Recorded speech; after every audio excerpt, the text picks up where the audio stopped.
The courtroom was silent. Dead silent.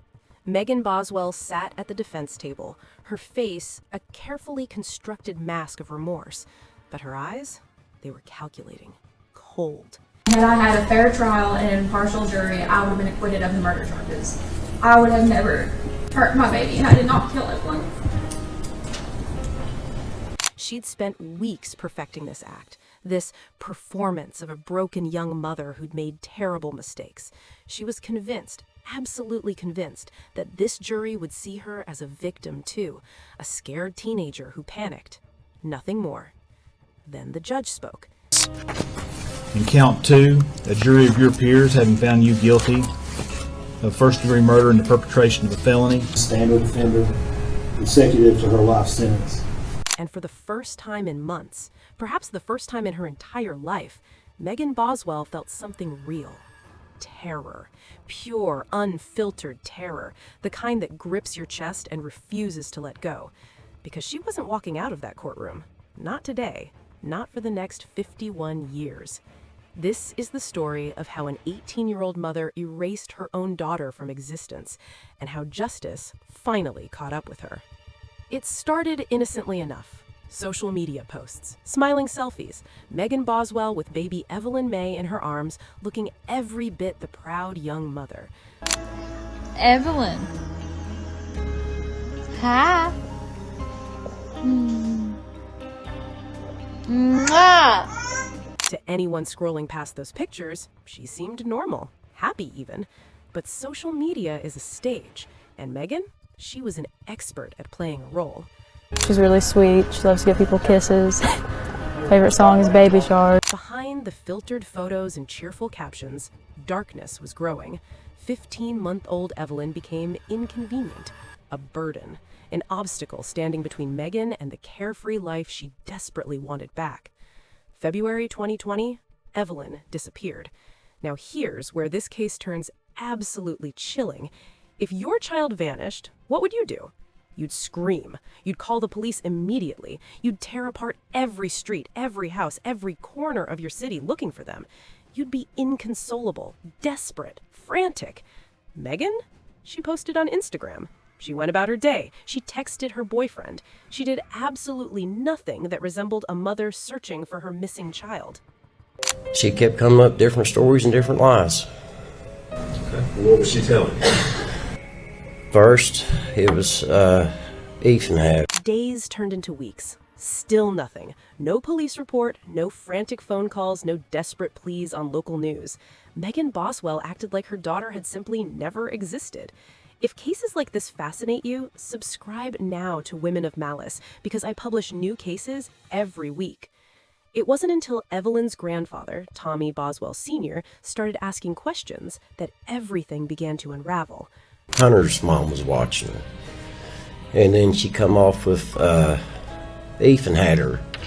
And after it went on for a while, I said, I'm going to do something about it. Where is Evelyn? When did you last see her? Why haven't I seen my granddaughter in weeks?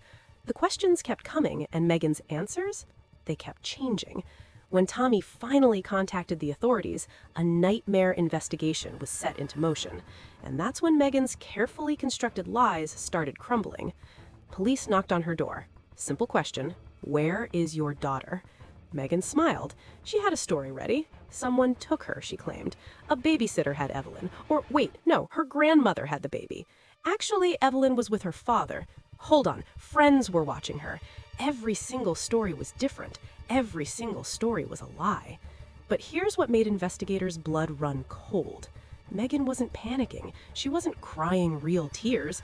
She was performing. She even agreed to television interviews, sitting in front of cameras with this bizarre half smile, as if she was enjoying the attention, as if this was all some kind of game. Never mean ever, which I'm very thankful for. She's just a really good-hearted baby in general. You believe you know who has her. What do you have to say to them? To just bring her back. I just want her back, that's all I want. Detectives noticed something else. Her stories weren't just inconsistent, they were impossible. People she claimed had Evelyn, they hadn't seen the child in months. Locations she mentioned, Evelyn had never been there. Every lead was a dead end. Every explanation was fiction. What is the last time you saw your child? I'm coming home to Right after Christmas. Where? Evening.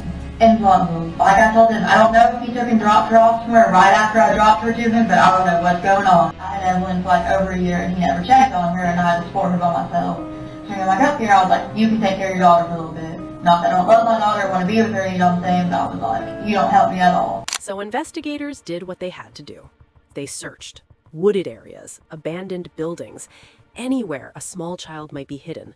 And in March 2020, they found what they'd been dreading. On family property, stuffed inside a trash bag like she was garbage, was Evelyn's tiny body.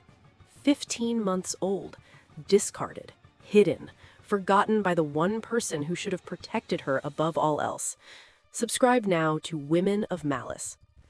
She placed Evelyn's body in a kitchen trash can. Her own trash can from her home. The evidence was overwhelming. Megan had killed her own daughter, not in a moment of rage, not in some tragic accident. This was calculated, deliberate. She'd made the decision that Evelyn's life was worth less than her freedom, and she'd acted on it. Look inside the door right here. This white trash can is the trash can that I was describing as I was reviewing the... But what came next was almost worse than the crime itself. Megan Boswell was arrested and charged with felony murder, aggravated child abuse, and tampering with evidence. The case that prosecutors built against her wasn't just strong, it was devastating. But for a small child to die in the way that Evelyn died. But Megan, she still believed she could walk away from this. The trial began in 2023, and the courtroom became a theater of horror. Prosecutors painted a portrait of a young woman who saw motherhood as a prison sentence. They presented text messages, cold and detached, where Megan complained about her daughter. I love you, and I was supposed to leave so long ago, and I tired as fucking hell. I'm also pregnant with your child, so you could let me sleep in your truck. Defendant says, good, mean as fuck. And he says, aw, and what does Megan Boswell say? She says she hates me. Friends testified that she seemed annoyed by Evelyn, burdened by the responsibility. Witness after witness described a mother who prioritized parties over her child, who cared more about her boyfriend than her baby, who treated Evelyn not as a precious life, but as an inconvenience to be managed and eventually eliminated. What was your impression of Evelyn that day? She was dirty, and I could smell her across the table. Okay. Subscribe now to Women of Malice. The defense tried desperately to salvage something, anything, from this wreckage. They argued Megan was just a scared teenager, overwhelmed, lost.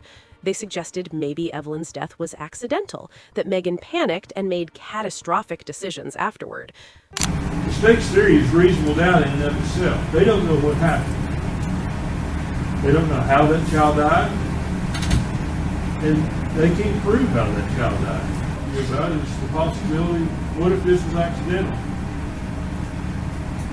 What if Megan or Hunter Wood, when this child died, she was 18 years old. Now, you heard about what a great father. She was in foster care when she had the child. An 18-year-old girl, scared to death, talking to a TBI agent, talking to a police officer. She doesn't want to get in trouble. It doesn't mean she murdered her child. It doesn't mean she killed her child. But the timeline destroyed that narrative. Megan had weeks, entire weeks, to come forward, weeks to call for help, weeks to tell someone, anyone, what had happened. Instead, she lied, she manipulated, she hid her daughter's body and went on living her life like nothing had changed. That's not panic. That's not a tragic accident. That's cold calculation. The jury saw through every excuse. They heard the evidence. They saw the photos of tiny Evelyn smiling in those early pictures, unaware her own mother would become her murderer. But the trust that Miss Boswell betrayed upon her daughter was just so callous. And when they deliberated, they didn't hesitate. Guilty. Subscribe now to Women of Malice. The word echoed through the courtroom, and for the first time, Megan's mask cracked. That carefully maintained expression of regret shattered. Her eyes widened, her breathing quickened. The reality she'd been denying, the consequences she'd convinced herself she could avoid, came crashing down.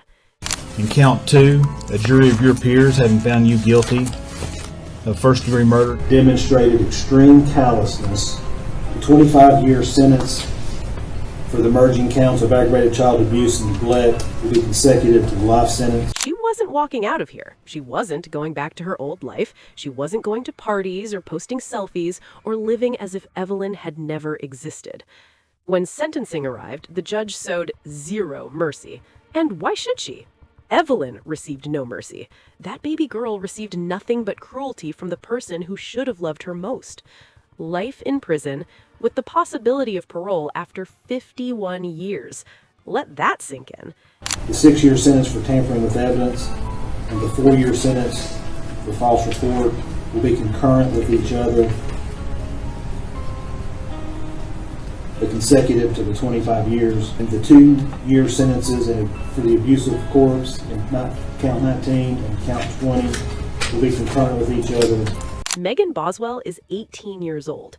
When she becomes eligible for parole, she'll be 69, an old woman.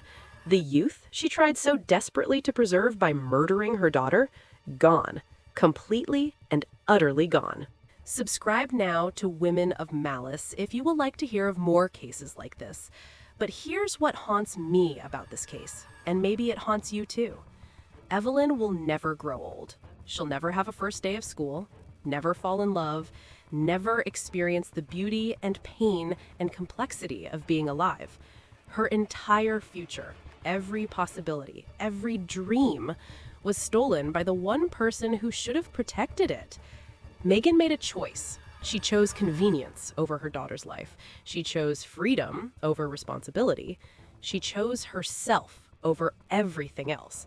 And now she'll live with that choice every single day for the next 5 decades. The court has considered probation. She's not eligible for probation on the Class A felonies. That 25 years has to be served. The court has considered probation on the additional 8 years and finds that a grant of probation would depreciate the seriousness of this case, given the facts of this case. Will she feel remorse? Will she finally understand the magnitude of what she destroyed? Or will she spend those decades angry, resentful, convinced she's the victim in all of this? We can't know. What we do know is that justice, however imperfect, was served. Evelyn's life mattered. Her death mattered. And Megan Boswell will never be allowed to forget that. There's something profoundly unsettling about mothers who kill their children. It violates every instinct we have about protection and love. It shatters our fundamental assumptions about humanity. How can someone create life and then destroy it? How can a mother look at her baby and see an obstacle instead of a miracle? These questions don't have satisfying answers. Maybe there aren't any answers that would make sense to those of us who couldn't imagine harming a child. Maybe Megan Boswell is simply broken in ways we can't comprehend. But broken or not, she made choices, and choices have consequences. So in counts 4 through 20, that'll be a 33-year sentence as a range 1 standard offender, consecutive to her life sentence. So as Megan sits in her cell tonight, and tomorrow night, and every night for the foreseeable future, maybe she'll think about Evelyn. Maybe she'll remember those photos she posted, the ones where she smiled with her daughter like she actually cared. Maybe she'll wonder what Evelyn would have become. Or maybe she won't. Maybe she'll remain exactly what she's always been, cold, calculating, and fundamentally incapable of understanding what she's done. Either way, Evelyn's story won't be forgotten. Not by those who fought for justice, not by those who continue to speak her name, and not by you, because you're here bearing witness to a tragedy that should never have happened. Subscribe now to Women of Malice and let me know what aspect of this case disturbed you most in the comment section. Thank you for watching, and I'll see you in the next case.